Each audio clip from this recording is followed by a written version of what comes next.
লন্ডনে অনেক মেয়ে জিএফ হতে চেয়েছিল, কিন্তু আমি বানাই নাই। প্রেম টেম থেকে বিশ্বাস উঠে গেছে আমার, তাই আজও আমি সিঙ্গেল। কেন রে, শাকা খেয়েছিস নাকি ভাইয়া তুই? ধুর না, চাকা খাই নাই, তবে একজনকে খুব ভালো লাগে। তা কে সে ভাগ্যবতী যাকে তোর মনে ধরলো? নাম বললে চাকরি থাকবে না মামা। ঝুমুর রাফির দিকে এক নজর বিষণ্ণ নজরে তাকিয়ে আবার চোখ সরিয়ে নিল। যাকে আমি এত করে তোমার কাছে চাইলাম আল্লাহ, সেই কিনা অন্য কাউকে ভালোবাসে, তার মনের গহীনে জায়গা দিয়েছে।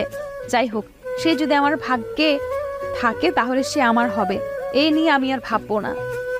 হঠাৎ করে রাফির আম্মু এসে সবাইকে খাবার খাওয়ার জন্য ডাকতে লাগলো। এই তোমরা সবাই খাবার টেবিলে যাও, সবার জন্য খাবার রেডি। সবাই তখন হুড়মুড় করে ডাইনিং রুমে চলে গেল। আর ঝুমুরও তাড়াহুড়ো করে উঠতে গিয়ে টেবিলের কোনায় ধাক্কা খেয়ে একদম পড়বিত পর রাফির উপরে পড়ে গেল। আর রাফি তখন সবে মাত্র উঠতে যাচ্ছিল বসা থেকে, আর তখনই ঝুমুর এসে ওর উপরে পড়ায় আবার আগের জায়গায় বসে পড়ে।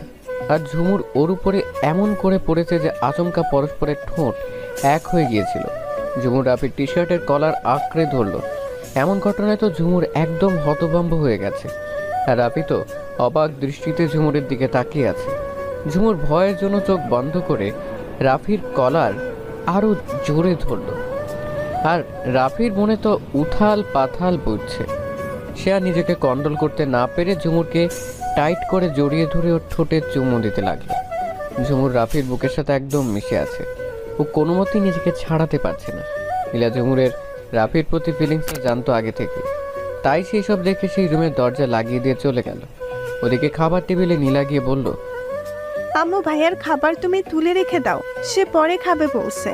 আর ঝুমুর আর রুমে গেছে, একটু পরে খাবে বলছে। ওকে তুই বস। হুম। ওদিকে ঝুমুরের অবস্থা তো খারাপ, রাফির তো ছাড়ার কোনো নামই নাই।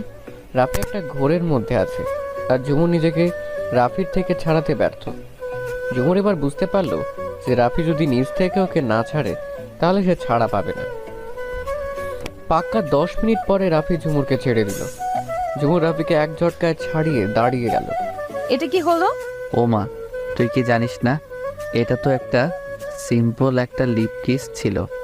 এটা একটা সিম্পল লিপ কিস ছিল? লন্ডনে থাকতে কত শত লিপ কিস করেছি, তার কোনো হিসেবই নাই।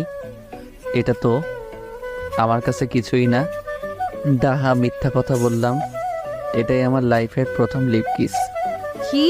নাউজুবিল্লাহ, এসব কি শুনছি আমি? হ্যাঁ, এতে অবাক হবার কি আছে? আমি নিজেও নিজের কথা